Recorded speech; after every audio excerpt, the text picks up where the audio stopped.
Hey everyone, it's Ms. Ross here, and I'm going to talk through two of the homework questions that got nominated as being the ones that you're most confused by. So I'm going to show you how to do those. This is something that's going to be available for all the homework assignments. You just want to nominate the questions that you're stuck on in the Google form attached to each assignment. So I can look through and I can say, oh wow, 4 different students are really interested in this problem. You know, maybe only one person is stuck on this. Hopefully that seeing a couple work through will be helpful in general. So for chapter 1, section 4 homework, we had 2 high voted problems. We had number 39 and number 43. So we're going to work through those together right now. For number 39, we've done what I would like to see you do in your homework, where you've got the number of the problem and what the book has, which most of you have done a really nice job of doing in your homework notebooks that you've attached so far. For the presentation problem, here we've got 16y plus 18 is equal to 66. So I'm going to use some fancy colors. You don't have to all be as fancy as me, but I think it helps just sort of make it easier to follow.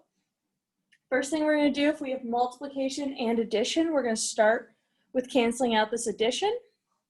We're going to say, oh, well, it's positive 18 plus 18. We're going to subtract because 18 minus 18 cancels out to be 0, but it's an equation, which means that we have to do it to both sides.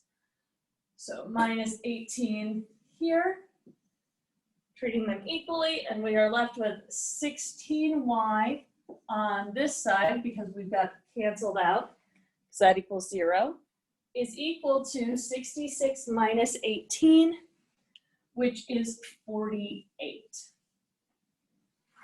Now, at this point, we've got multiplication here, and as you saw in the video, I'm going to divide as a fraction. If you want to do long division, you can. I'm not going to stop you. I just find that this is a lot easier to write as a fraction because now I get to do this. 48 divided by 16, this is not in our 12 by 12 times tables that a lot of us have memorized. This is a separate thing. But if I think about it as 48 over 16, I can simplify it like a fraction. I can say, oh, well, I know 4 goes into both of those. So I'm going to say, all right, well, if I simplify my fraction, dividing by 4, I then get y is equal to 12 over 4. Oh, I know that is part of my multiplication tables I've had memorized. And so then I end up with my final answer, y equals 3. So sometimes writing as a fraction is just a nice way to get to smaller numbers more quickly. Now for number 43, we've got a similar setup, but we just have all the different operations. We've got a variable and division and then subtraction. So in this case, we are going to deal with minus 3 first. The thing that's going to cancel that out is we add 3 to both sides. Negative 3 plus 3 is 0, cancels. Now we have n over 5 equals 7. Now, to get rid of division,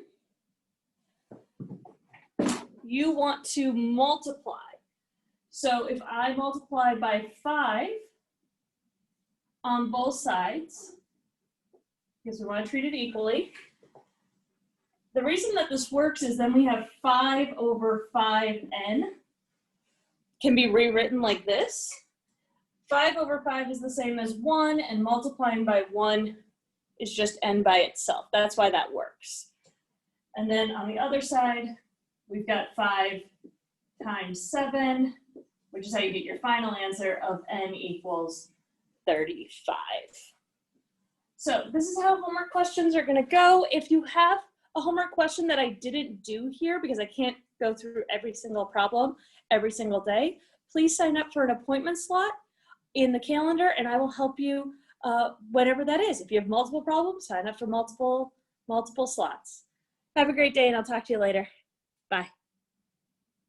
Let's see.